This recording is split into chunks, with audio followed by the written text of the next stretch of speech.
जय शिवराय, जय शंभूराजे. आज आपण अशा प्रवासाची सुरुवात करतोय ती अत्यंत गंभीर पण तितकीच प्रेरणादायी आहे. हा प्रवास आहे धर्मवीर छत्रपती संभाजी महाराजांचा. हा प्रवास आहे त्यांच्या शेवटच्या 40 दिवसांचा, जिथे अन्यायाची परिसीमा झाली, पण तरीही धैर्याची सीमा वाढतच गेली. आजचा हा पहिला व्हिडिओ आहे, त्यामुळे माझी तुम्हाला एकच विनंती आहे की तुम्ही याला फक्त एक कंटेंट म्हणून बघू नका, तर हा इतिहास आहे छत्रपती संभाजी महाराजांचा.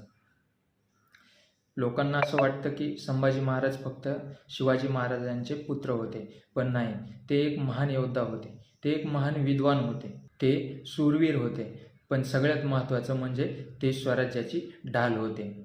आणि अशा महान राजाला माझा मानाचा मुजरा. इतिहासात अनेक राजे झाले, अनेक युद्धही झाले, अनेक जय पराजय झाले, पण संभाजी महाराजांच्या बाबतीत जे घडलं ते फक्त राजकीय नव्हतं, ते फक्त सैनिकी नव्हतं, तर ते एक अन्याय आणि क्रूरतेचा कळस होता. आणि म्हणूनच येणारे हे 40 दिवस खूप महत्त्वाचे आहेत. कारण आजच्या काळात आपण लगेच विसरून जातो. कुठंतरी संभाजी महाराजांचा फोटो बघतो, जय संभाजी जय शिवाजी लिहितो आणि नेक्स्ट क्रोरला लगेच आपलं जग बदलून जातं.